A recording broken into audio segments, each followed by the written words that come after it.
या डॉक्टर बन जाता। और कोई विद्यार्थी एक ही क्लास में कई साल फेल हो जाता। इंजीनियर डॉक्टर तो नहीं बन पाता, लेकिन स्कूल में जाने का उसको भी कुछ लाभ तो मिल जाता। कम से कम लिखना पढ़ना गिनती पहाड़ा, अपने जीवन में रुपया पैसा जोड़ना घटाना तो सीख लेता। अब आप बिल्कुल स्कूल में न जाओ तो आप कोई चिट्ठी पत्री भी लिखना नहीं जान सकते हो। वैसे मास्टर वहाँ कोई भेद नहीं करता, एक ही विद्या ही एक ही ज्ञान। मास्टर की तरफ से हर विद्यार्थी को पढ़ाया जाता, समझाया जाता, लेकिन अपने प्रारब्ध भाग्य संस्कार, अपनी मेहनत, अपने परिश्रम के अनुसार सबको उस ज्ञान विद्या का स्कूल का लाभ अलग अलग मिलता। इसी तरह से अध्यात्मवाद यानी इसका ज्ञान और बोध, जिसको साइंस ऑफ सोल कहा जाता, जिसके द्वारा हम आप ये अमूलक मानव जन्म पाकर अपनी जीवात्मा के बारे में कुछ जानेंगे, समझेंगे, और फिर आत्मा के ज्ञान के साथ साथ परमात्मा का, उस क्रिएटर का, करतार का, सर्वशक्तिमान परमेश्वर प्रभु का भी ज्ञान प्राप्त होगा। आत्मा और परमात्मा का क्या संबंध है, इन सारी चीज़ों की जानकारी हमको आपको जिस स्कूल में मिलती है, इसको सत्संग कहा जाता। बड़े भाग पायो सत्संगा, बहुत काल जब कर सत्संगा, तब हुए हैं सब संशय भंगा। जैसे एक दिन केवल स्कूल में जाकर विद्यार्थी काखा गाघा भी नहीं पढ़ सकता, 10, 20, 25 साल आते जाते तब उसको कुछ ज्ञान होता है, बोध होता, इंजीनियर बनता है, डॉक्टर बनता, मास्टर बनता। इसी तरह से सत्संग का भी नियम और कानून बना हुआ। अब आप कहो एक दिन सत्संग में आ गए हम सब जान जाएंगे। एक दिन में तो आपको अभी मछली छोड़ने के लिए बताया जाएगा, क्योंकि अभी तो आप ये भी नहीं जानते हो कि मछली खाना पुण्य है कि पाप है। चतरा में देखो, धर्म कर्म पूजा पाठ अलग बात है। धर्म कर्म पूजा पाठ में तो मेहनत सब करते हो, चाहे गंगा नहाने जाओ, जमुना नहाने जाओ, आप मंदिर बनवाते हो, पैसा लगता है। सुबह भोर में जाड़ा में स्नान करके आप जाते हो, घंटी घंटा बजाते हो, पूरा आपका पितिज गांव सो रहा है और आपको मंदिर में दिया बाती करने, आरती करने जाना। भोर में ही 5 बजे कितनों ठंडी पड़े, लेकिन स्नान करना पड़ता। तपस्या तो है, लेकिन कुल मिलाकर के ज़्यादा पूजा, ज़्यादा धर्म कर्म आज आपके चतरा में मांसाहारी हो चुका। एक अनुमानित आंकड़े के अनुसार आपके झारखंड प्रदेश में आज मांसाहारी हिंदुओं की संख्या 80% हो चुकी है। कितनी हो गई है? जोर से बोलो, कोई चोरी वाली बात नहीं, जोर से बोलो। 80% हिंदू झारखंड प्रदेश में मांसाहारी और 20% हिंदू शाकाहारी। मतलब इसका एक हिंदू शाकाहारी तो सामने 4 हिंदू मांसाहारी। जितने हिंदू झारखंड में शाकाहारी, उसका 4 गुना हिंदू झारखंड में मांसाहारी। ये आंकड़ा बताया जा रहा। अब कोई अभी गिनती तो नहीं सरकार ने करवाई है, और सरकार को मांसाहारी शाकाहारी की गिनती कराने की क्या जरूरत है। लेकिन एक अनुमानित आंकड़ा है, आप इससे अंदाज़ा लगा सकते हो। जैसे आपका एक कौन गांव है, पितिज कि पितिजी हैं, ऐसा नाम रख दिया कि याद भी नहीं हो गए, पितिज, बल्कि पितृ विसर्जने रख दिए होते। पितरों का गांव, पितरपुरा।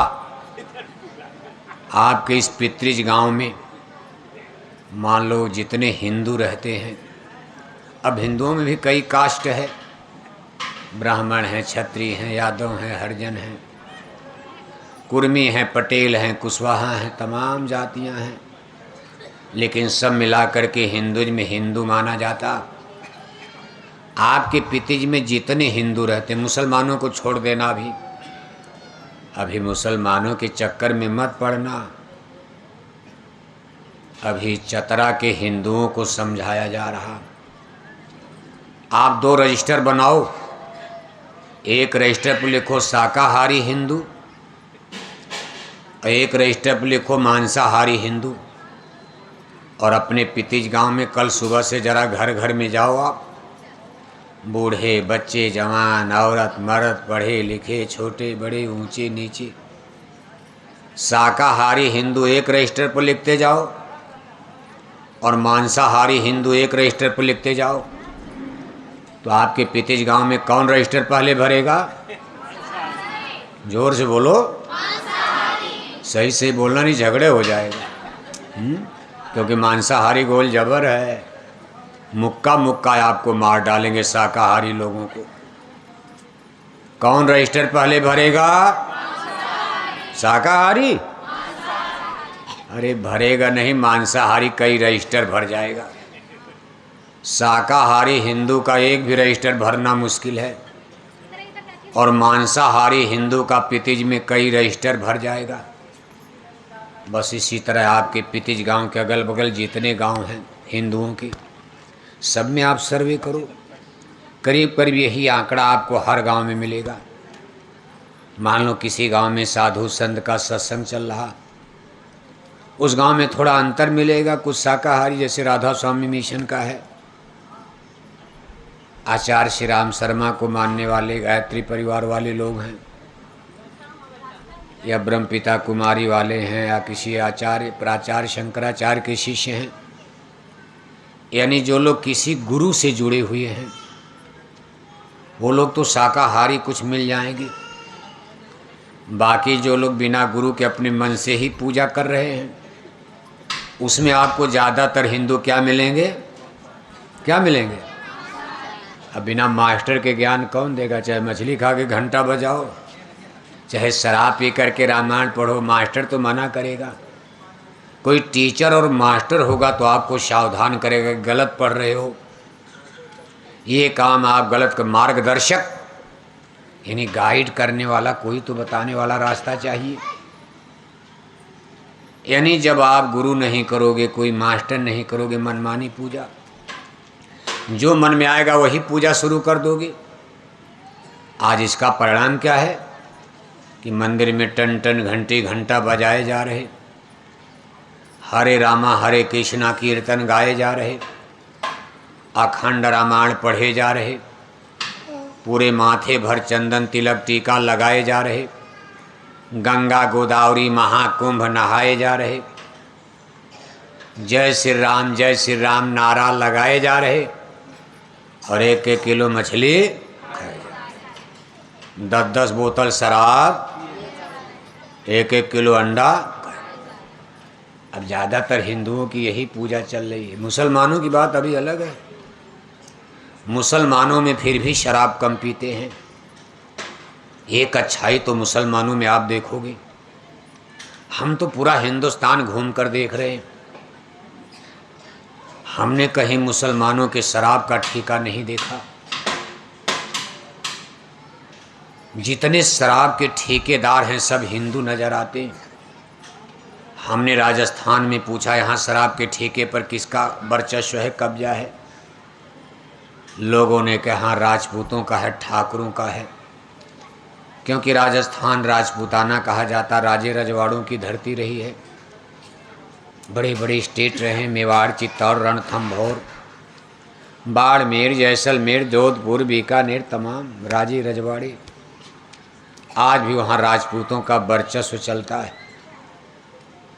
हमने जब वहाँ पूछा इस शराब के ठेके पर किसका दबदबा है, लोगों ने कहा राजपूतों का, ठाकुरों का। छोटे छोटे ठेकेदार तो और जातियाँ भी हैं, लेकिन उस पर सबसे बड़ा ठेका राजपूतों का, ठाकुरों का। हमने मध्य प्रदेश में पूछा यहाँ शराब के ठेके पर किसका दबदबा है, लोगों ने कहा शुक्ला बंधुओं का। शुक्ला माने ब्राह्मण होता, ब्राह्मण शराब के ठेकेदार बन गए, बताओ। हमने आपके बिहार में पूछा, खैर बिहार में तो शराब बंद है, लेकिन जब शराब का ठेका चलता था, पूछा भाई बिहार में शराब के ठेके पर किसका दबदबा है, लोगों ने कहा यादव बंधुओं का है, क्योंकि बिहार में यादवों का दबदबा चलता है। उत्तर प्रदेश में कुछ मिला जुला है, पश्चिमी यूपी में जाओगे जाट बंधुओं का है, जाटों का है। किसी किसी इलाके में उत्तर प्रदेश में यादवों का है, किसी बेल्ट में ठाकुरों का है, कहीं ब्राह्मणों का। ये उत्तर प्रदेश मिली जुली है, लेकिन हमने कहीं मुसलमानों का ठेका नहीं देखा। आप हमारा फ़ोन नंबर लेकर कहीं आपको मिल जाए, हमको फ़ोन करना कि हमने फला गांव में फला जगह शराब के ठेके पर मुसलमानों को। मुसलमान शराब का ठेका लेते ही नहीं हैं, और हिंदुओं से कम शराब पीते हो। जितना शराब पी करके हिंदू नाचते हैं, नाटक करते हैं, रगड़ा झगड़ा करते हैं, मुसलमान कभी शराब। हिंदू दशहरा दिवाली अपनी पूजा के समय दारू जरूर पीते हैं, दशहरा के दिन, दिवाली के दिन, होली के दिन। अभी आपने कांवड़िया देखा, कांवड़िया वालों को, कांवड़िया मालूम पड़ता था पूरा बिहार झारखंड पुजारी बन गया गेरुआ पहनकर, और रास्ते में जाकर जहाँ डेरा डाल रहे चीलम भर के मारा फुक गांजा पी लिया। जब इनसे पूछा जाता भाई पूजा में गांजा क्यों पीते हो, तो ये कहते हैं भगवान भोले का प्रसाद, भगवान शंकर की जड़ी। बताओ, अपने भगवान को भी गजेड़ी बना दिया। गजेड़ी आदमी को घर में बीवी नहीं मानती है। जो आदमी आपके गांव में गजेड़ी होगा, गांजा पीता होगा, उसको घर में बीवी भी नहीं पसंद करता, गजेड़ी हो गया। शराब से खतरनाक गांजा माना जाता। शराब का नशा तो 2-3 घंटे में उतर जाएगा, आदमी होश में आ जाता। बस 2-3 घंटे अक्क बक्क बोलेगा, गाली गलौज करेगा, बुद्धि पागल हो जाएगी। लेकिन गांजा पीने वालों में गांजा का धुआं, ये ब्रेन माइंड दिमाग पर चढ़ता है, जब छाता है जैसे सूरज पर बादल छा जाए। ये गांजा का धुआं जल्दी हटता नहीं है, और आदमी के ब्रेन माइंड दिमाग को बिल्कुल अकबका बना देता, पागल बना देता। गजेड़ी आदमी दिन भर पागल की तरह आधा पागल होता। लोग कहते यार इसकी बात छोड़ो, गजेड़ी है, गजेड़ी है, गजेड़ी है। गजेड़ी आदमी को उसकी बीवी नहीं पसंद करती है।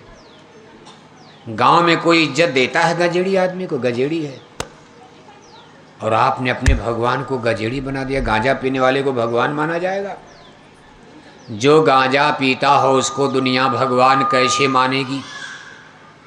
लेकिन आपने धर्म की ऐसी तैसी करवा दिया। अपने धर्म का इतना बड़ा सनातन धर्म का अपमान करवा दिया लोगों ने। किसके लिए? अपने बचने के लिए। अपने देवी देवताओं को भी मांसाहारी आपने बना दिया। पहाड़ में जाकर कोई देवी बना लिया। अरे कहा आज देवी मैया ने रात में सपना दिया है कि बच्चा कल शाम तक हमको एक बकरी मुर्गी चढ़ा दो, हमारे यहाँ बलि दे दो, वरना तुम्हारे घर का हम नाश करवा देंगे। बताओ आप, देवी देवता मांस खाते हैं? देवी देवता कभी जानवर पशु पक्षी का खून पिएंगे? आप इतने लोग बैठे हो, सबसे बड़ा देवता भगवान राम को माना जाता। हिंदू में यानी हिंदू धर्म में राम और कृष्ण, इनसे बड़ा अभी तक कोई देव पुरुष हमारे आपके सामने हिंदू समाज में प्रकट नहीं दिखाई देता। लेकिन भगवान राम ने कभी मांस खाया था? भगवान जोगेश्वर श्री किरण जी महाराज मांस खाते थे? रामायण गीता वेद भागवत शास्त्र पुराण में कहीं मांस खाना लिखा है? तो भगवान शंकर गांजा पिएंगे? अगर गांजा भगवान पीते तो राम कृष्ण नहीं पी लेते शराब गांजा। राम और कृष्ण का जीवन वेजिटेरियन लाइफ सिस्टम, सारी जिंदगी उन्होंने शाकाहारी धर्म का अनुपालन किया है। आज राम कृष्ण के वंश में जन्म लेकर 80% हिंदू मांस खाने लगे। पूजा पाठ धर्म कर्म आप करो, ठीक है, आपका पैसा भी लग रहा है, शरीर से मेहनत भी करते हो। कांवड़िया में ठीक है, पैदल देखो बैजनाथ धाम तक, पैरों में जूते चप्पल नहीं होते। इतनी तपस्या करोगे पुण्य तो मिलता ही है, ऐसा नहीं कि तपस्या का फल नहीं मिलेगा। लेकिन जब आप भगवान शंकर को जल चढ़ाकर घर आए, कांवड़ यात्रा आपकी खत्म हो गई, फिर मछली खाना शुरू कर दिया। जितना तपस्या करके पुण्य फल प्राप्त किया, दूसरे दिन मछली खाकर हत्या करके उस जीव जंतुओं का आपने पाप का बोझा लाद लिया। इसलिए बात बराबर बराबर चल रही है। जितना पुण्य किया धर्म के नाम पर, उल्टा उससे ज़्यादा आप पाप कर रहे हो। यानी पाप का बैलेंस ज़्यादा है, पुण्य तो कम हो गया आपका। सभी हिंदुओं का पाप ज़्यादा हो गया, पुण्य कम हो गया। 1 करोड़ का मंदिर बनवाए और मंदिर में जाकर के गांजा पीकर घंटा बजा रहे हो आप, शराब पीकर। ये पूजा भगवान को मंजूर नहीं, इसको सनातन नहीं कहते। मछली खाना सनातन धर्म नहीं है, गांजा पीना सनातन धर्म नहीं है, अंडा खाना सनातन धर्म नहीं है। धर्म का अपमान हो रहा। हम हिंदुओं से भारी भूल हो चुकी है। अपने अपनी गलती की माफ़ी मांगो देवी देवताओं से कि हे परमेश्वर, हे भगवान, हे देवी देवता, अपने जबान के स्वाद के लिए हमने आपको भी बदनाम कर अपनी गोल में ज़बरदस्ती मिला लिया। हमारा आज आप भी आओ मांसाहारी में, आप भी हमारी गोल में चले आओ। शाकाहारी गोल तो कमज़ोर है, मांसाहारी जबर है। जबर होकर क्या करोगे आप? जब संसार में ऐसी परिस्थिति पैदा होती है तो समझ लो आदमी का चरित्र व्यक्तित्व नष्ट हो जाता। आज इसी गंदे खान पान का असर है। आप कितनों पूजा पाठ धर्म कर्म कर रहे हो, लेकिन घर परिवार समाज में करप्शन, बुराई, भ्रष्टाचार, दुराचार, पापाचार बढ़ता जा रहा। सोचा गया था आपको पढ़ा लिखा दिया जाएगा, सुधार हो जाएगा। यूनिवर्सिटी कॉलेज में पढ़ लिख करके डिग्रियां लेकर के कोई सुधार हो रहा है? ऐसा इंटेलेक्चुअल बौद्धिक समाज आज आदमी का बनाया जहाज चंदा मामा तक जा रहा। आपकी पितिज में सब लोग इंटेलेक्चुअल, सब लोग ग्रेजुएट, औरत मर्द बच्चे बच्चियां सब पढ़े लिखे हो गए, लेकिन बुराई भ्रष्टाचार लगातार ग्राफ बढ़ रहा। आज स्थिति वहां पहुंच चुकी है कि शराब पी करके बाप बेटी नहीं पहचान रहा है। खबरें आ रही हैं, सबके हाथ में मोबाइल है, कभी कभी आप देखते हो खबर आती है, शराब के नशे में भाई बहन को नहीं पहचान पाया, शराब के नशे में चाचा भतीजी नहीं पहचान रहा, शराब के नशे में मामा भांजी नहीं पहचान रहा। आदमी बिल्कुल जानवर की तरह होता जा रहा। पढ़ाई लिखाई भी हमको आपको नहीं संभाल पा रही। बीए एमए पास और लिए दिए। ऐसा नहीं कि पढ़ाई लिखाई को बुरा माना जाएगा। पढ़ाई लिखाई ने आपके जीवन को डेवलप किया, विकसित किया है। आज आपके कपड़े बढ़िया हो गए, आपका भोजन बढ़िया हो गया, आपकी पितिज में कितनी बड़ी बड़ी कोठी हवेली बन गई, पढ़ाई लिखाई, इंजीनियर बने, डॉक्टर बने, ठीक है, लेकिन कुल मिलाकर संस्कार भी तो सही रखना चाहिए था। क्योंकि केवल कोठी बनाने के लिए आपका जन्म नहीं हुआ है, क्योंकि जो कोठियाँ आप बना रहे हो ये परमानेंट नहीं है। एक न एक दिन इसको आपको छोड़ देना पड़ेगा। रहना नहीं देश वीराना है। ये पितिज कोई आज का नहीं है। आपके पहले भी पितिज में कितने लोग पैदा हुए मर गए। वो भी कहते थे गन्ने का खेत हमारा है, ये गेहूं का खेत हमारा है, ये कोठी हमारी है, ज़मीन हमारी है, बगीचा हमारा है। हमारा हमारा करते करते वो लोग राम नाम अलविदा कर गए।